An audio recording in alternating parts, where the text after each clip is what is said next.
This is Tom from Landgrab Estate Agents. Are you here for the viewing of the Colour Psychology house?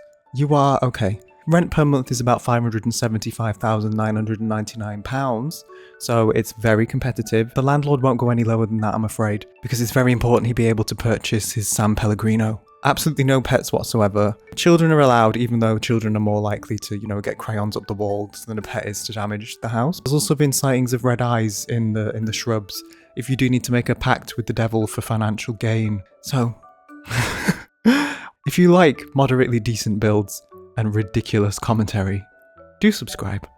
I don't really know what that was, I just felt like doing a bit of a thing. Just doing a bit of a thing. But I got my shell here already, I built this already. I didn't want to do a huge, long thing about the exterior. It ended up longer than I wanted. But this is obviously, as you've seen, a colour psychology build, so most of the importance of what's going on here is going to be when we move inside. But I am going to do the outside. I'm going to detail the outside a bit, because I didn't want a flop looking outside.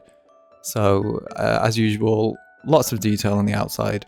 Colours are kind of just basic though, and I'm doing this sort of like Scandinavian-y sort of modern-y look. I don't really know what you'd call this. I just saw a random house and inspired me to build something similar, so that's what I'm doing here. As you can see, I'm using the roofs here, and I found this little trick to get rid of these annoying walls that you can't delete in game for some reason.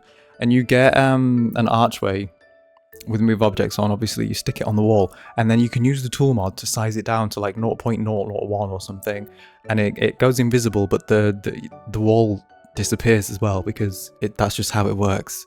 So that's a little tip I found out. And I've also discovered recently that you can move pillars with the tool mod, which I did not know. Why I thought you couldn't do that, I'm not quite sure. I just never tried it.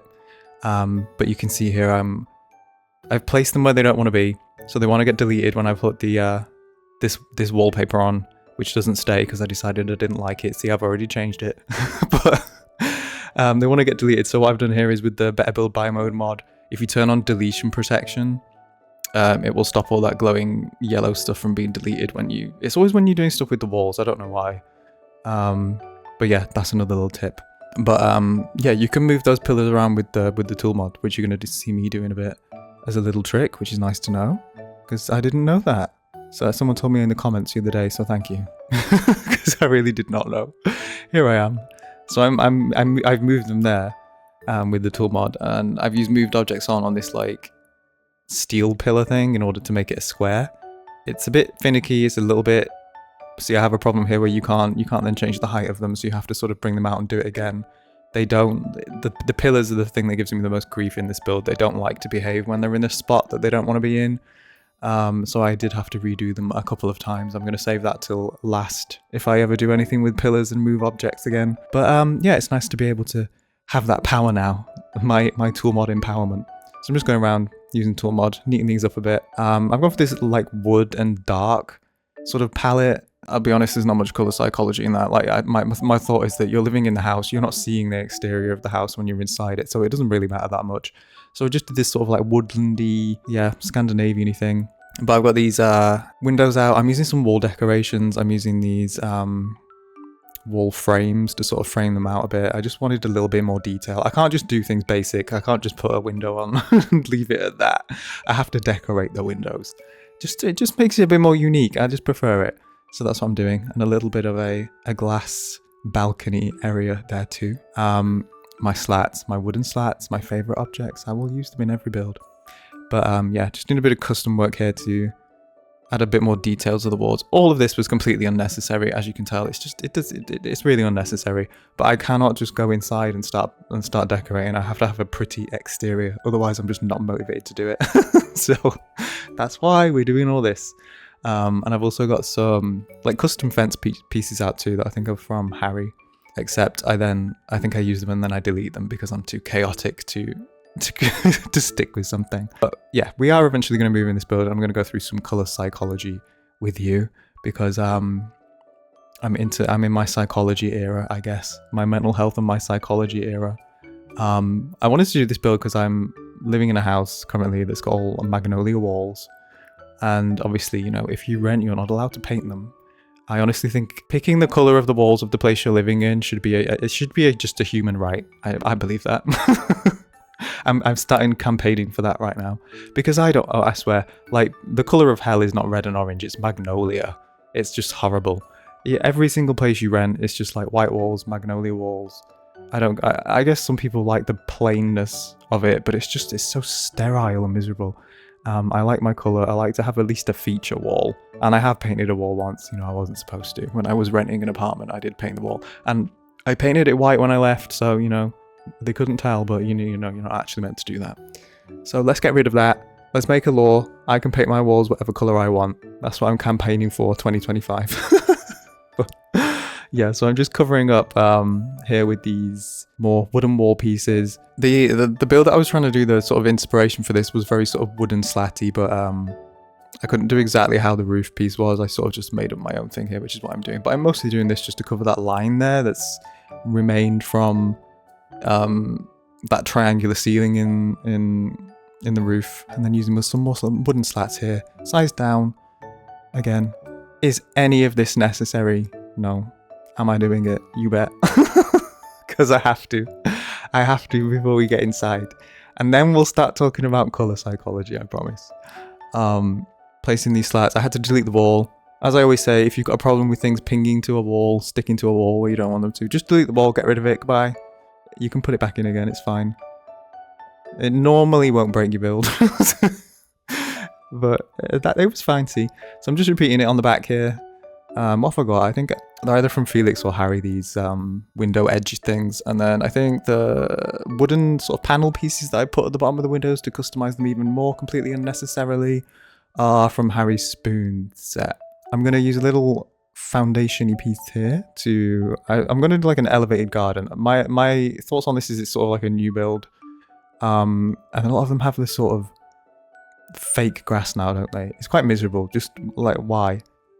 We're getting rid of all the green spaces and then we're putting fake grass in all the gardens. Can we not? Can we put some real grass in the gardens, please?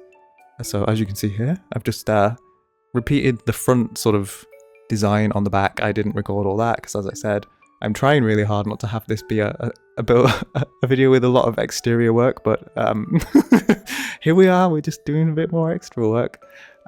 Just covering up again this line in these ones, this little porch area. And we're gonna move inside real soon, I'm sure of it. I'm sure any moment now after we've deleted these walls because they were in the way again. Again, just get rid of them. We don't like you, walls, but we'll bring you back in again after. We just get rid of them, put them in the naughty corner a bit because they're not behaving. And there we go. Add another wall to the garden. Here we are. Yep, see, we're almost inside. You can tell we're getting there. We're almost inside. Well, we could talk about the colour green, couldn't we? Because it's very green outside.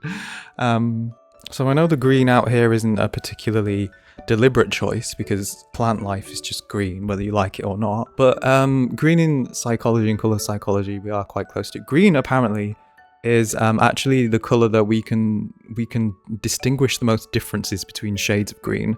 If you like slide that hue a little bit towards yellow or towards blue, we can instantly tell if it's been shifted a little bit in the hue spectrum compared to other colours. And I guess it's because in nature we are used to seeing lots and lots of different shades of green. So in order to be able to see better in an environment, we can pick up on the different hues better than other colours, which I find quite interesting. But as you can see, we're inside. I've done the walls already, a sort of layout. Downstairs is going to be a kitchen, a sort of laundry toilet room, a living area, and then upstairs 2 bedrooms, 2 bathrooms. So I'm just going to put some doors in. I'm using these Charlie Pancake ones with the doors already open because I like them. I wanted to have this sort of open plan, which is why there's a big archway and the open doors, and then upstairs is obviously the little Heidi bedroom area, which that I like them to be a bit like caves. So that's why it's not open plan up there. So I'm just going through, putting in some wood. I like to put wood down. I can't work on the base floor. If there's not wood there, I don't know what I'm doing. But I've got this little stairway, hallway sort of area. And here you can see I've been through every room and I've sort of got out what colours I want to use as floor swatches. So they're just sort of like palettes for each room. And there's normally a main colour and then sort of like an accent colour. So you can see that like with the green, I put a bit of a purple with it. But we're going to do the kitchen first. And we're going to do a red kitchen. And the reason we're going to do a red kitchen is because red, apparently, in color psychology, causes people to feel more hungry than other colors. And sometimes especially this time of year, I just feel like I'm just a lot less hungry. I just can't be bothered eating as much. And it's really bad, I know. But I thought, if there was a red kitchen, if it's true that red makes you more hungry, and that's why things like, a lot of fast food places have red in their logos and stuff. It's because it apparently, like, research shows it absolutely does make you more hungry. So if we do the kitchen in red, then going into the kitchen, you might feel more inspired to actually cook and eat food if the kitchen is red. Now that's my thought process behind it. Whether that's true or not, I have no idea. But I believe that there have been, actual tests and things that have proven that red inspires you to be more hungry. So red kitchen is that's where we're going, and I've offset the red with some just some white, some very neutral tones, and the wood in there too, which I guess you could class as a bit of an orange. And orange in color psychology is meant to be quite like motivating, encouraging. It's quite a positive color. So I thought that combination would be good for a kitchen where you are, you want to be motivated to cook. You want to be enjoying that you're cooking. You just want to have a nice time in the kitchen. So that's why I've picked this color scheme. And I think it came out quite nice, actually. I do enjoy a red kitchen. Now, a lot of this in this build is obviously going to be subjective because we're all very different. We're all wired very differently. So if I'm using a color, for example, if you absolutely despise the idea of a red kitchen because you're more skewed towards sort of seeing the more like negatives of the color red, which are obviously things, like danger, war, blood is red, which makes you question why, if blood is red, seeing red makes us hungry. That's a little weird, isn't it? But yeah, so you might not like the idea of a red kitchen. Very subjective. All of this is going to be subjective. If you don't like color, I've done a room, then that's completely fine. But I have used red in these entrance areas, and my reasoning is, so I've used red, and then I've used a yellow, which is sort of like a joyous color. If you're looking out, you see yellow. If someone's looking in, they see red, and that was quite deliberate, and it's because I don't like people knocking on my door, and I figured if people come to the door and they see a red background over any other color, they're more likely to be like, oh, this house is dangerous, I'm not going to knock on this house, I'm going to leave. That's my reason. To deter people who I don't want knocking on the door. That's the only reason I've done that. I thought that was quite clever. Whether it works or not, I don't know. Now, that has not been studied in psychology, I don't think. But yeah, here we are. We're in the living room. This is a few different colours in it. This is the most colour diverse room, I would say, of all of them. And I put a lot of effort into this one. But we've gone for yellows, we've gone for greens, and we've gone for a little pink. And the reason I've gone for these colours in a living room is because green is a very like calming colour because of its association with nature. It's got associations with growth, nourishment. Yellow is a very joyous colour, quite inspiring, uplifting yellow is. So merging those together comes for quite a, happy and relaxing sort of colour palette for a room. Now, I've also moved in a little bit of pink as well, which is obviously associated with things such as like romance, love, whatever. I'm doing it less so for sort of like the romance side of it and more for like the subtle love side of it, because obviously living rooms are a place you want to spend with like family members and friends, bonding, things like that. So that's why the pink has been involved in this, and I think that color scheme kind of works quite nicely, and I've sort of split it up with the decorations I put in here. So there's like green cabinets, the rug has a combination of yellow and pink in it, there's pink chairs and yellow chairs. I'd say the green I've done as a bit more of sort of like an accent wall, and I've tried to go sort of with a more yellow higher ratio of yellow in this room compared to other things. I've obviously mixed in some like white and some darker sort of neutral colors as well, because you can't do something in complete bold color completely. It's too much. But so obviously, yes, we've got like the wood tones and things, and I think these natural wood tones sort of work in a similar way to the green, where we just have high associations with sort of like nature, growth, seasons, tranquility, like that kind of thing. So that's why I've used them there. And a bit of mirror here to sort of bounce the light around as well, because a nice bright room is quite inspiring. Now, for the bathroom slash laundry room, this is sort of like, well, my parents have a room like this, and we call it the utilities room. It's a bathroom, but it's like got other things in it. The washer dryer. My parents have a yellow one because my dad wanted to paint a wall yellow, and my mum said he could only paint that one yellow because it's the least seen wall in the house, because she does light yellow. But I've done it purple because I wanted to first of all use as many colors as I could in this, but also purple is so it's a color associated with things such as luxury, wealth, and sophistication. My logic is, if like, who wants to do the laundry? It's boring, right? So if you have a purple wall and you're surrounded by purple, the purple might trick you into thinking that doing the laundry is a really wealthy, sophisticated, and luxurious task to do. So you might hate it a little bit less. And that's my reasons for using purple in this room. Now, upstairs in the bedrooms, we're not going to talk about the orange one because that one was a problem, and I'm still annoyed with it. But the other one's going to be green. And I wanted 2 different bedroom colors. And so the orange is obviously, it's very energizing and motivating color. Green, as we've said, is very sort of like relaxing, tranquil, nature, growth, that kind of color. So one of the bedrooms here, you see, I've already swapped the entire like sort of palette of what I did in the orange room. That's because I'd done about 10 iterations of this orange room by this point. Orange is such a difficult color to work with when it's sort of like the primary featured color in a color scheme. It is so hard to work with. It's really nice as an accent color with something like yellow or green or like blue or whatever. It works amazing as an accent color. But if you have it as a bold main color and try and accent it with something, like, your choices are so limited. And also, like, trying to get oranges in this game that actually like match and work together rather than being all sorts of different tones and saturations is just a nightmare. Anyway, that's what went on with that room. So I'm thinking in the orange one, you know, you sort of like, you wake up and you have that energizing orange, motivating orange. You want to get out of bed, you want to start your day.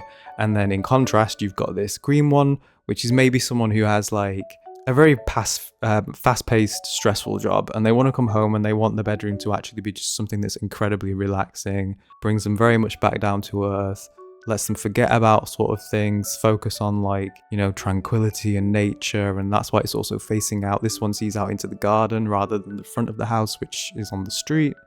But I've done a mix and I've used very earthy tones here. There's not a huge amount of like accent color here.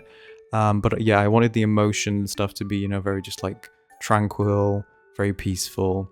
Now I'm showing you that I've done one of the bathrooms because these both have an ensuite. They're kind of basic, so I didn't really show you me doing this one. I'm just going to repeat it over onto the orange version room. But yeah, they're just very basic bathrooms. But I just wanted them to match the theme of each room and carry over those themes. So I'm going to do a little bit of cluttering. I'm going to do a bit on camera. Obviously I'm putting some shoes in this like entry hallway thing. I put a little red accent poof thing here. But yeah, some shoes and some bags, and I'm going to do the same thing over in this other one too. I've just put a little bit of storage under the shelves as well. And then just pick some colours that I think work nice together. I have some clutter out for some of the other rooms too. I'm not going to show you all of the clutter because we're going to go through each of the rooms at the end to sort of talk a bit about each one. And I don't want it to be like nothing new in them, so. But yeah, just cluttering up the kitchen worktop here. I have quite a lot of nice CC kitchen items now. Bowls and drinks and things like that. But I'm just doing some basic cluttering. And I'm going to colour these up as well. I like to continue with the red theme. So I've got some like a red kettle and toaster. And then as an accent to the red, I'm using sort of greens, but very, very muted greens. And that's less so colour psychology and more so just colour theory. Like green is a complementing, contrasting colour to red. And that's why I chose to do that. Into the living room, and I've got some baskets and things. I maybe went a bit overkill here with cushions and making this comfy. I really love a comfy living room. I like it to be really nice colours, and I do enjoy how this living room, the colours came out. Like, would I personally have a living room like this? Maybe not, but I would love to be in a living room like this. But yeah, lots of cushions. I was quite indecisive about them, as you can see. And all the swatches of the cushions are quite different too, so I was able to use them very well for sort of making accenting colours and some colour variation. So like the darker yellow, Every yellow is not the same yellow here. Yellow's one of those colours where you can use a lot of different ones and they will look nice together. Put a yellow pillow on that chair, but I changed it. It was a bit too much. It was contrasting with the pink a bit too much. And then I'm sort of playing around here with how do I want to accent the yellows. And the opposite of yellow is this sort of like cyan teal colour. The problem is I don't think this blue colour would, I mean having it a bit more blue rather than green, because obviously cyan is like a turquoise, it's a mix of both. It was a bit too blue in comparison to the green wall, so I tried to find a sort of middle ground. But yeah, I'm just finishing up with a few. I don't like that green pillow. When am I going to get rid of it? I know I'll get rid of it. It's offending me. Sort it out. Oh, I didn't even show it. Okay, well. Here we are. Anyway, as you can see, I've done some world editing with the tool mod to place trees actually outside of the lot boundary. I like to place my lots in the world. I like to feel like they're grounded in the world and not just like this solitary box that isn't really linked to the rest of the world. So that's what I've done here, mostly just using foliage and things. And I put some solar panels on the house too. This is a new build. Might have some solar panels on it because they're pushing all that now, aren't they? But we're going to go inside and we're going to talk a bit about it.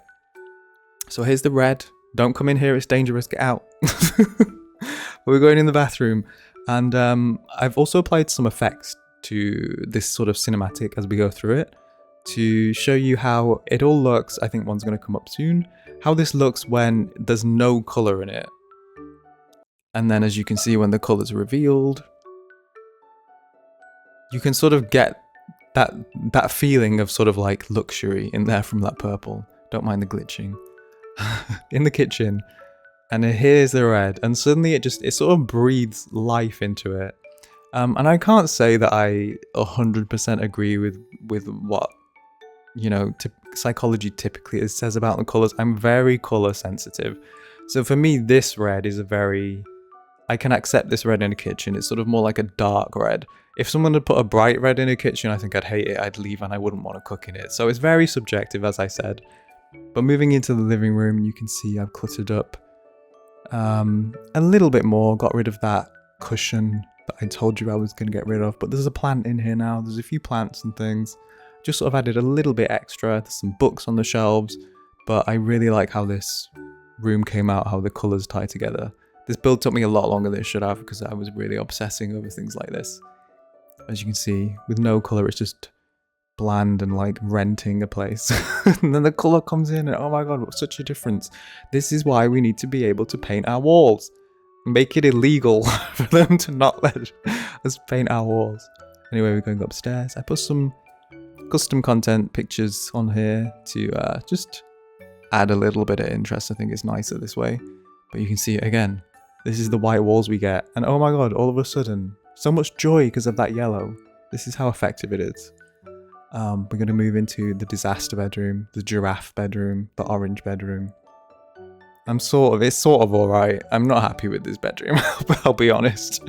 I'd change a few things with it, but I think I guess it's alright, I guess. Now that the plants are in it and the books and there's like some detail, it sort of ties together a bit better than it had done. I don't know, I think it's just the rug I'm not quite happy with, but finding an orange rug was so difficult. But I've cluttered it up, yeah, you can see some plants, some stuff in the cupboards and etc, etc. Moving into the bathroom, didn't add much to this. Mostly just did that for a little cinematic flip to the other bathroom, I'll be honest. But here, I like all of these earthy tones are so nice in this green bedroom. I would honestly use both of these bedrooms and I would use them on different days depending on how I was feeling. If I needed to be energized, I'd use the orange one. If I needed just to like feel comfy and cozy and tranquil, I would use this green one. And yeah, I think these color schemes all came together quite nicely. Outside, I've sort of just made a little bit of a story, really. Imagining someone who's in the middle of sort of potting some plants up, because it's a new build, they're going to work on the garden. And a little hose pack there too, connected. We're going to go forward. And I'm going to go through, just show you the top of the house and show you the floor plan so that you can see how this sort of all works out at the end. So here's the first floor with the bathroom, utility room, the kitchen, into the living room, obviously the garden at the back, and we hop upstairs and there's the two bedrooms, the bathrooms, pretty simple. And there we go, my little colour psychology house Thank you so much for watching. Be kind to yourselves, and I will see you in the next one.